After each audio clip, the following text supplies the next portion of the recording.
हम तोरा से बहुत प्यार करेनी सूरज।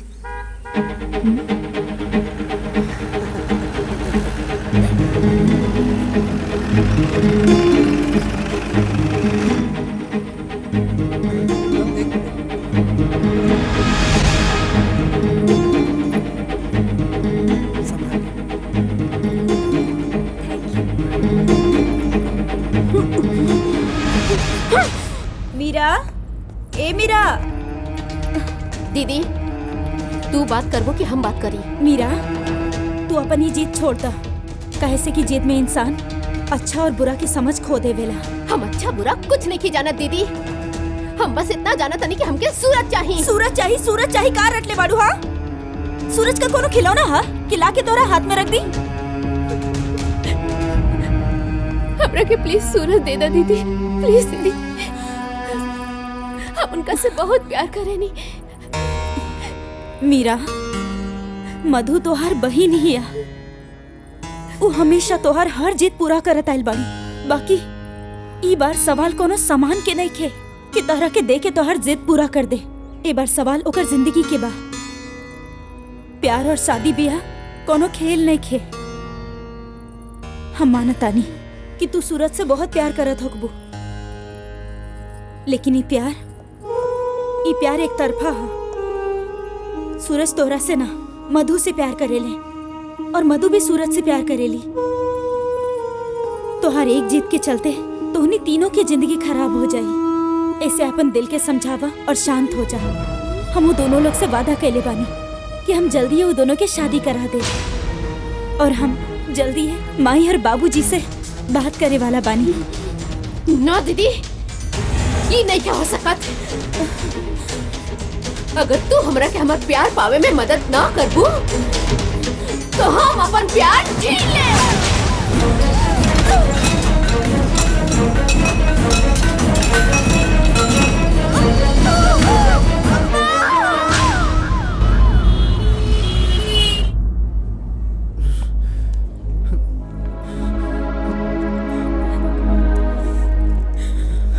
मधु जी, क्या हो गया?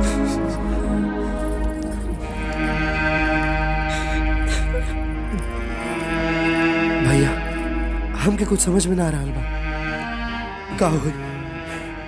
हमर बेचैनी बढ़त जा रहल बा भैया। भगवान पर भरोसा रखा बेटा, सब ठीक हो जाएगा। भरोसा रखा। डॉक्टर साहब, हमार बहू कैसे पिया? डॉक्टर साहब, लता कैसन बड़ी? बोली ना डॉक्टर साहब, आप चुप काहे बानी? हमार भाभी कैसन बाड़ी बताई ना। चोट गहरा लगला के कारण खून काफी बह गल रहे। हमने बचा के तो बचा ले बानी, लेकिन आई एम सॉरी, माँ के ना बचा पेनी।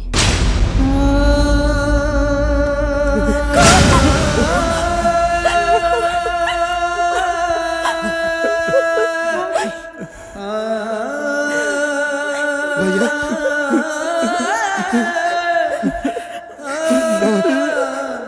ना, ये ना हो सकेला, ये ना हो सकेला। भाभी!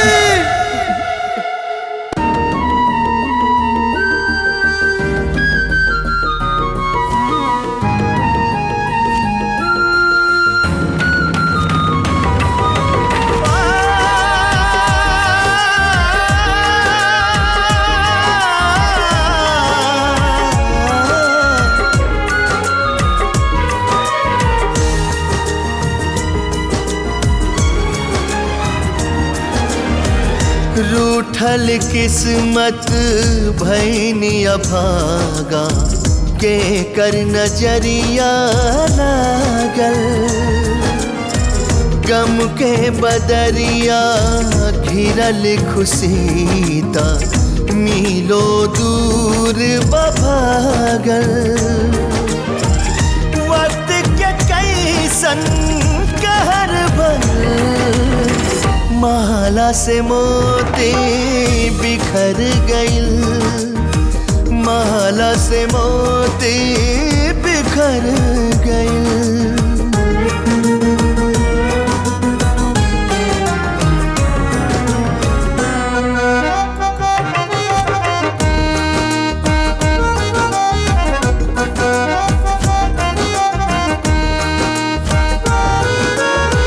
पहली कैसन झोंका सुख के चदरिया फाटल,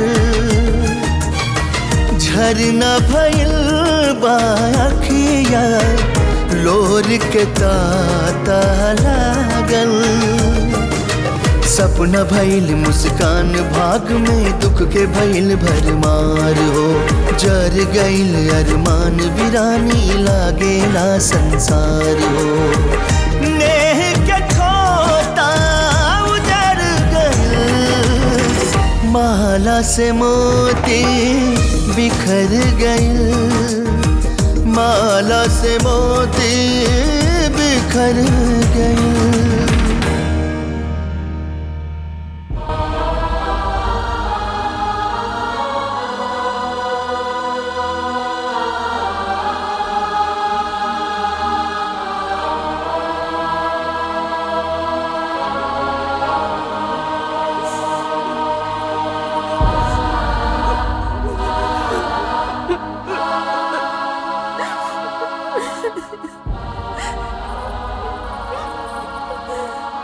ना लता की माई,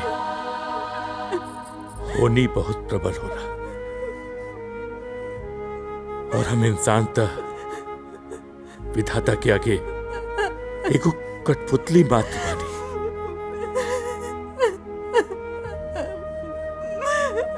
बैठा।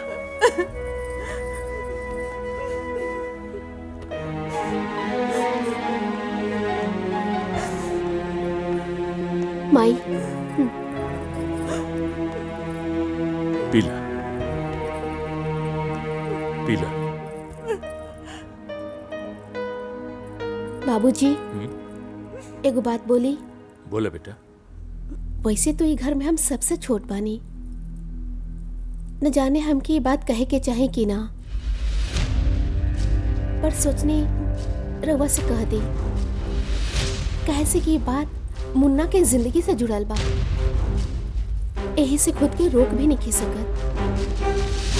बोला बेटा, का कहे के चाहता हूँ? बाबूजी, जीजाजी अभी जवान बानी, उनकर घर के लोग उनकर शादी कहीं ना कहीं तो करबे करी हैं, और भगवान ना करस जवन लड़की मुन्ना के माई बन के वो घर में आई, वो मुन्ना के साथे माई की तरह व्यवहार करी कि सौतेली माई की तरह।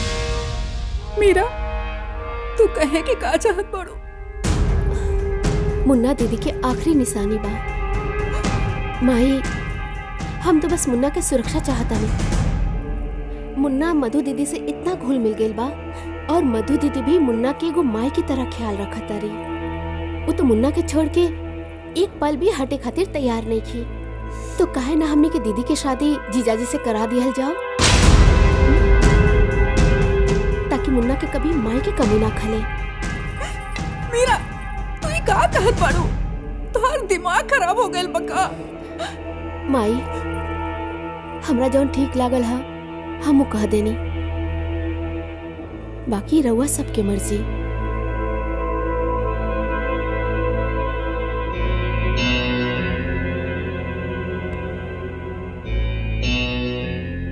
लता की माई, मीरा शायद ठीक कह दिया। हम काले दशरथ बाबू के जाए और उनको रस से बात करब। देखिला, उनकर का मर्जी बा। धीरेंद्र बाबू, रहुआ जन बात कर रहल बानी हो ठीक बा, लेकिन हमरा समझ में नहीं आवत कि हम रहुआ के जवाब का दी। ये घर के जिम्मेवारी लेवे वाला, सारा फैसला लेवे वाला तो हमनी के मझधार में छोड़ के चल गई। रहुआ भले ही उनकर पिता है, लेकिन वो हमार बेटी से कम ना रही। धीरेंद्र बाबू, हम कब्बो उनका अपन पतो जैसा ना देखनी। और वो हमरा के अपन बाप जैसन ही प्यार देत रहली। रउआ घरे में अपन बेटी का ब्याह करके हम तो धन्य हो गए नहीं कि आजकल के समाज में ऐसा प्यार ऐसा सम्मान बिरले घर में ही मिलेला। हमने की जो सोचनी वो आपसे कह देनी। आगे आप लोग जौन भी फैसला होए हमरा के बता दिए। ऐसा मत कहीं धीरेन्द्र बाबू, आप भी ये परिवार के हिस्सा हैं। आपके बात की चर्चा हम घर के सभी सदस्यों से करें। जैसन सबके राय होई ना, हम रउआ के बता दे। आज्ञा दे। प्रणाम। माई, धीरेन्द्र बाबू हमरा लगे को प्रस्ताव लेके आयल रहले हैं। हमरा के उनका प्रस्ताव उचित भी लागल है, लेकिन हम आप सभी के भी राय जानल चाहता नहीं।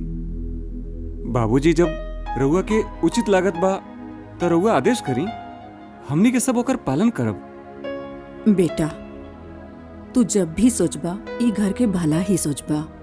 एमे हमनी के राय लेवे के का जरूरत बा? हाँ बाबूजी, हमनी के बचपन से देखत आ रहल बानी। आपके फैसला से ई घर के हमेशा भलाई ही भइल बा। आप अपन फैसला सुनाई। आपके फैसला हमने खातिर ईश्वर के आदेश के समान हुई। हम मधु के घर के बहू बनावल चाहता नहीं।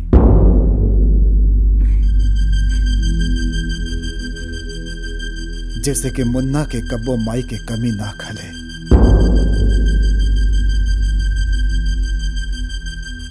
शेखर से शादी करा के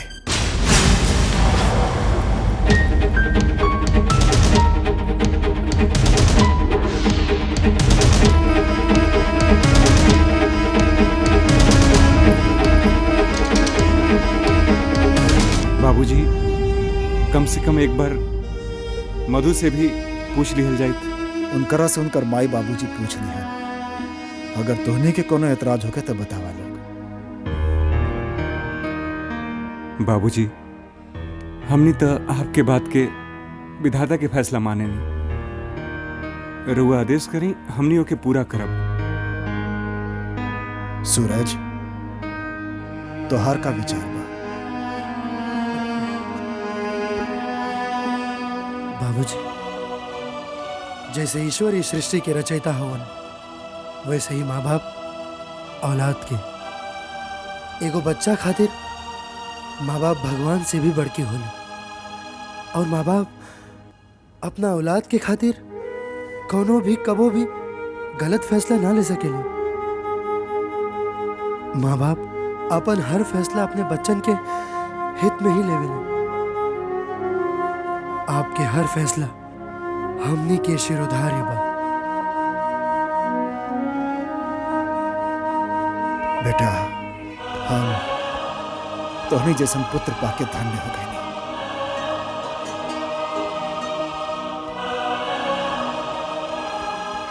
सावित्री, तू का कहल चाहता है? लता के कमी ता केहू नइखे पूरा कर सकत, लेकिन मधु में लता के पूरा प्रतिबिंब दिखाई देला। धीरेन बाबू से कहे कि उनकर ई उपकार खातिर हमनी सदा आभारी रहा। मधु,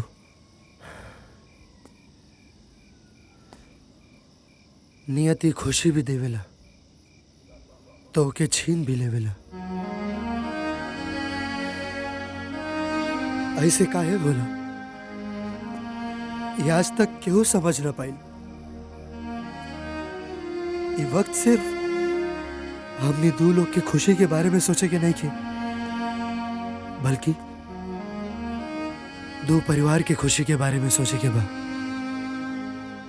यही से वो लोग के आदेश के मानल है हमने के सबसे पहला कर्तव्य होके के चाहिए।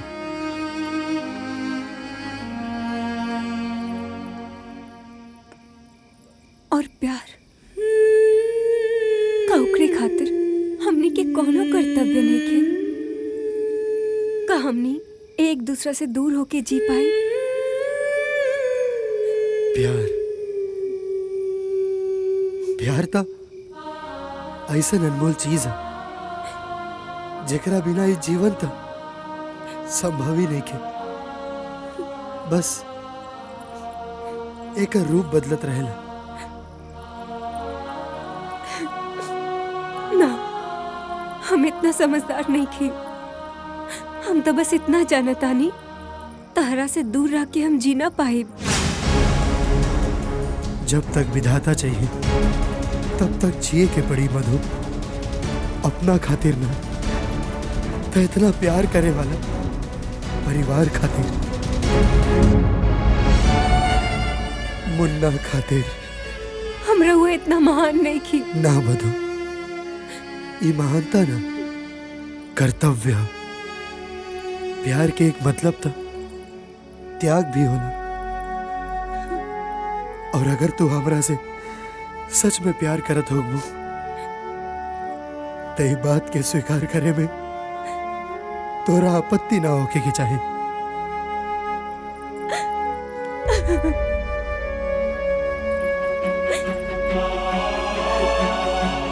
हम आज तक रहुआ से प्यार करत रहने,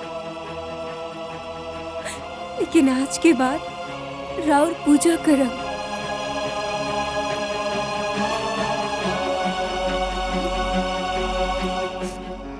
मधु, जैसे रात के बाद दिन होला और हर दुख के बाद सुख भी आवेला, बस धैर्य रखे के पड़ेला और सही समय के इंतजार करे के होला।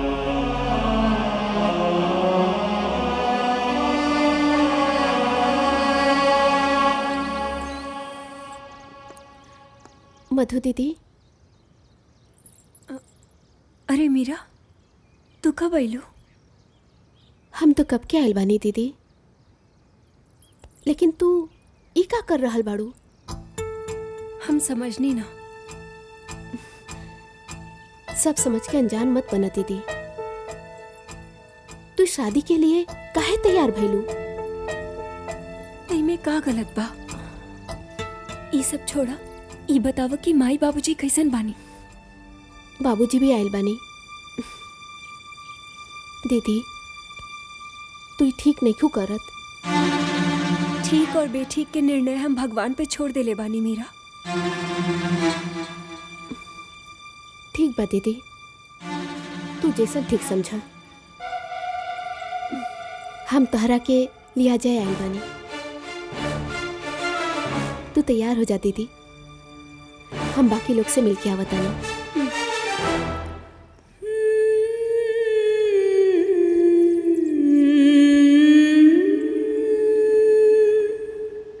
काम आई कुछ काम रहा का? धीरेन्द्र बाबू आयल रहलन हाँ, वो मधु के लिए जाए। ओ बेटा, जब कोई आंख बंद करके अपना पे भरोसा करेला तब जिम्मेदारी और बढ़ जाला। ऐसन कोई भी कदम उठावे के पहले बहुत सोचे के पड़ेला। और हमार पोता के जैसन लड़का बहुत भाग वाला के मिलेला। माई, तू साफ साफ कहा कि कहे का चाहता रो? बेटा, मधु बहुत प्यारा बच्चा बिया, साक्षात लक्ष्मी के रूप। और मुन्ना भी ओकरा के अपन माई समझेला। और मुन्ना के माई के प्यार मिले यही खातिर न तू मधु के शादी शेखर से करावे चाहता रा? हाँ माई। एकरा खातिर हमरा पास एगो उपाय बा।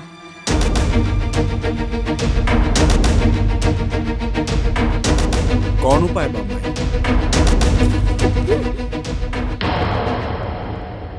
माई, अब भी आवता नहीं। हाँ।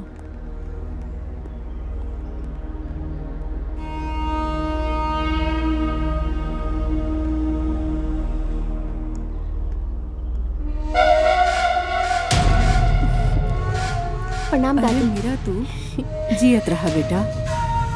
कैसन बारू? हम ठीक बानी दादी, रउआ कैसन बानी? हमार का ठीक है बानी।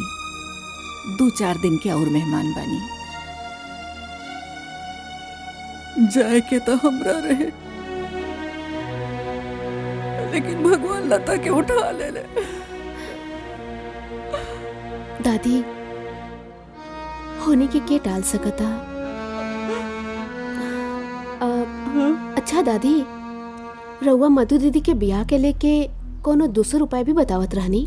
अरे मीरा, तू जाना तारू, सूरज और मधु एक दूसरा से बहुत प्यार करेले, लेकिन उ लोग तो ठहरलन आज्ञाकारी बच्चा।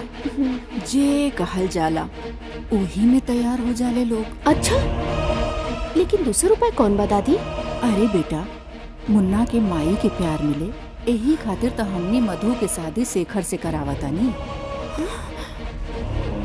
अगर मधु के शादी शेखर के जगह सूरज से करा दिहल जाए, तका वो चाची बनके माई के प्यार ना दे सकेले।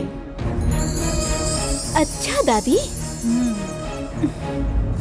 कैसे इतना निमन विचार तोहरे दिमाग में आ जाला दादी?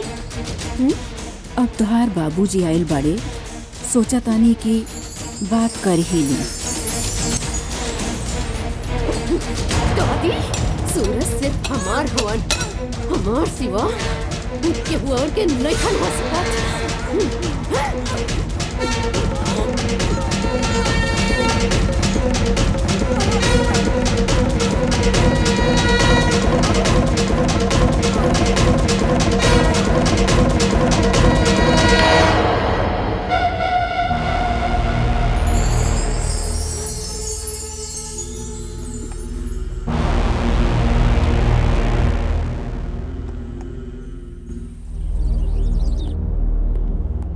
हाँ बोल माई, का कहत रहलो? बोला माई, माई बोल माई।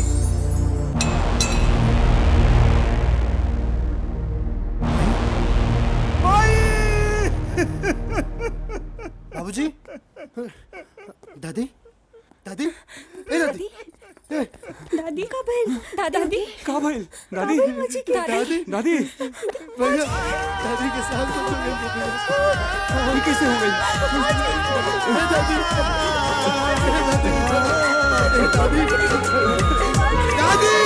कवन कसूर विधाता अचके दुनिया लूटल,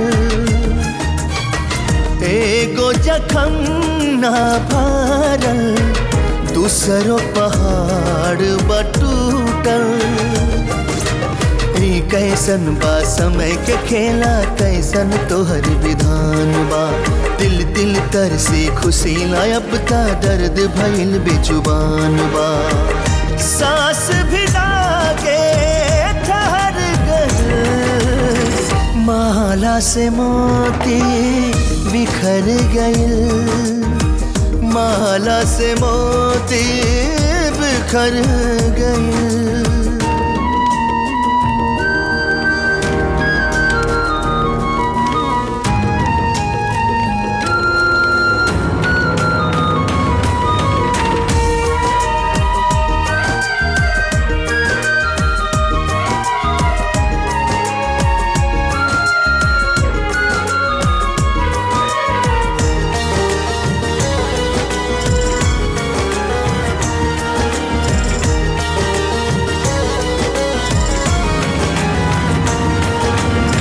सांस भी सौदा करेला, छोड़ल चाहे साथ रे। भैनी तन्हा जैसे बिन तरई के चांद रे। कैसन मोड़ पे ठार हो भैनी, राह भइल अनजान बा। जान से अपना दूर हो गईनी, देह भइल बेजान बा। जियत जिंदगिया जहर भइल, माला से मोती बिखर गइल, माला से मोती बिखर गइल। आपन पसंदीदा फिल्म देखे खातिर डाउनलोड करी दंगल प्ले ऐप।